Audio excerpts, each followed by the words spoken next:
সংসদ নির্বাচনে একজন হিন্দু প্রার্থীকে মনোনয়ন দিয়ে জামায়াতে ইসলামী বেশ আলোচনায় এবার এসেছে। কৃষ্ণ নন্দী, ওনার নাম, খুলনা 1 আসনে। নানা রকম মন্তব্য করে তিনি আলোচনায় থাকছেন। তিনি তার হিন্দু ধর্মের স্লোগানের সাথে দাড়িপাল্লাকে মিলিয়ে স্লোগান যেমন দিচ্ছেন, তিনি এখন আবার আল্লাহর দূত হয়েছেন, দূত হিসেবে এসছেন, এরকম মন্তব্য করছেন। দুদিন আগে তিনি একটা জনসভায় বলছেন, আমাদের নেতা ডাক্তার শফিকুর রহমান আপনাদের মাঝে পাঠিয়েছেন। কেন পাঠিয়েছেন? আল্লাহর তরফ থেকে দূত হিসেবে আমাকে এখানে পাঠিয়েছেন, না হলে আমি কেন আপনাদের পাশে আসব, কী জন্য আসবো? আল্লাহর তরফ থেকে দূত হিসাবে কৃষ্ণ নন্দীকে পাঠানো হয়েছে। কথাগুলো এইরকম।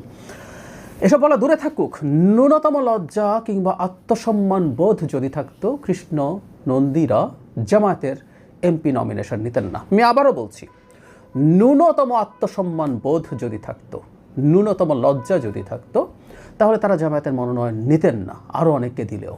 এটা জাস্ট একটা নির্বাচনের ডিল, লোভের ডিল, এমপি হওয়ার ডিল। কেন বলছি? জামায়াতে ইসলামীতে অনেকবার বলেছে এগুলো, রুকন হওয়া নিয়ে প্রধান শর্তর মধ্যেই আছে আপনাকে পারফর্মিং মুসলিম হতে হবে, মুসলিম হলেই হবে না। এখন জামাতের রুকনরা কতটা পারফর্মিং মুসলিম সেটা আরেক আলোচনা। আমার এটাকে অনেকে মিসকোট করছেন, এটা নিয়ে আলাদাভাবে কথা বলবো। প্রচুর দেখা আছে, কিন্তু কাগজে যেটা লেখা আছে আমি কাগজে লেখার কথা বলছি। সুতরাং রুকন হওয়ার জন্য, রুকন আবার সদস্য, এটাও একরকম সদস্য, এটা নিয়ে অনেকে চিট করছেন যে অমুসলিমরাও তো জামাতের সদস্য হতে পারে। উত্তর হচ্ছে না, রুকন হতে পারে না, তারা সহযোগী সদস্য হতে পারেন। এবং যে কেউ কনস্টিটিউশন যদি পড়েন তাহলে দেখবেন সদস্যরা, আমরা ছোটোবেলায় বলতাম খেলার মধ্যে, দুধ ভাতের মতো, তারা দুধ ভাতের মতো। কারণ রুকনরাই যাবতীয় কর্মকাণ্ড পরিচালনা করেন, তার আমিন নির্বাচন, কেন্দ্রীয় কমিটি নির্বাচন, মানে দল পরিচালিত হয় রুকনদেরকে দিয়ে। তার মানে কোনো অমুসলিম, সেটা হিন্দু, বৌদ্ধ, খ্রিস্টান যিনি হন না কেন, তিনি কোনোদিন জামাতের কেন্দ্রীয় কোনো কাজে পার্টিসিপেট করতে পারবেন না। তিনি সর্বোচ্চ সহযোগী সদস্য হতে পারবেন, তাও এটা মানে অনেক আগে থেকে ছিল তা না, এটা সাম্প্রতিক সময়ে এটা নিয়ম করা হয়েছে। সো কৃষ্ণনন্দীরা এমপি হতে পারেন বা আরও কেউ হতে পারেন, কিন্তু জামাতের সদস্য, কেন্দ্রীয় সদস্য, রুকন হয়ে জামাতের পুরো ভেতরে যে কাজ সেটা পার্টিসিপেট করার যোগ্যতা তাদের নাই। এটা অত্যন্ত অবমাননাকর, এটা অত্যন্ত হিউমিলিয়েটিং। আমি প্রায়ই বলি, বিজেপিরও শর্ত, মানে হওয়ার সদস্য হওয়ার শর্ত হচ্ছে তাদের 3টা আর্টিকেলকে রিলাই করতে হবে, এবং সেগুলো যদি রিলাই করে বয়স 18-র বেশি হলে তিনি বিজেপির সদস্য হতে পারেন। ওই 3টা আর্টিকেলের মধ্যে গণতন্ত্রের কথা আছে, গান্ধীবাদের কথা আছে, ডাইভার্সিটির কথা আছে, শুধুমাত্র অ্যানশিয়েন্ট নলেজ কালচার, এক ধরনের ইঙ্গিত আছে হয়তো হিন্দুত্ববাদের প্রতি বা হিন্দু ধর্মের প্রতি, কিন্তু কোথাও কোনোভাবেই এই শর্ত নাই, কোনোভাবেই এই শর্ত নাই।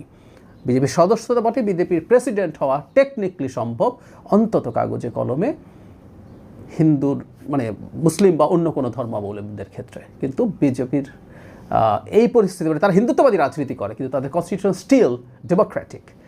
আর মানে জামায়াতে ইসলামীর এই ধরনের একটা ব্যবস্থা করে রেখেছে, এবং ওখানে গিয়ে আবারও বলছি, কোনো মানুষের ন্যূনতম লজ্জা এবং আত্মসম্মান বোধ থাকলে জামাতের হয়ে ইলেকশন করতেন না। কারণ তাদেরকে এখানে আমরা প্রায় বলি না, 2nd ক্লাস বা 3rd ক্লাস সিটিজেন, বাইরে গেলে সবাইকে সব রকম অধিকার দেওয়া হয় না।